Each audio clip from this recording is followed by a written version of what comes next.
Jesus, out. Here's tip number 3 from Collin Johns. Don't hit out balls.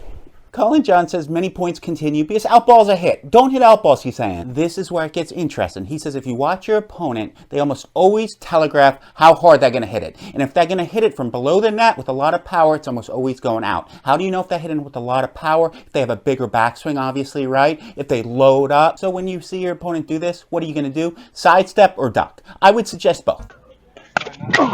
Really good, right? Lots of resets.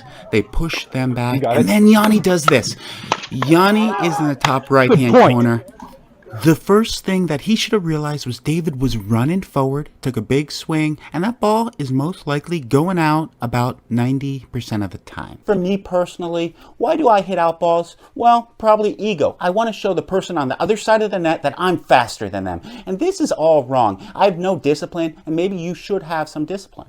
This is me playing Kyle Yates. Well, that's actually Kyle Yates. And look, he hit an out ball. I swung really hard, right? There's a number of tells. Keep this in mind. The first game, I hardly hit any speed ups at all. Since they hit out balls, it was 11-7 the second game. A drill you could do with any pickleball player, and it's very effective, is this. One person be at the baseline, the other person at the kitchen. Have them hit drives at you for 2 or 3 minutes. Don't hit any of them. Watch where they land. By doing this, you'll get a better concept of where the ball's going at that pace and spin.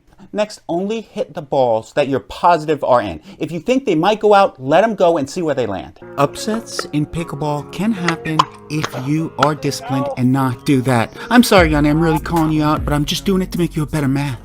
He is playing with one of the best senior pros around. Keep that in mind. But see him take that forehand back too far. Another simple rule you can follow to not hit as many out balls is if it's above the shoulder, just let it fly. Just let it fly, see where it goes. One more tip. If you know you're playing a banger, and it's important to recognize who you're playing, right? So if you recognize you're playing a banger and they drive the first ball at you and you think it might go out 50-50, let it go. Let it go. When people do this against me, it changes my whole mentality. I'm like, I can't hit it as hard. That letting some balls go. So it gets in the head, even if my first drive goes in. It gets in my head. It really does. It is so important to watch how big of a takeback your opponent has, where he is on the court, what kind of paddle he uses, where the wind is blowing. And it's tough to keep this in mind when you're playing in tournaments, right?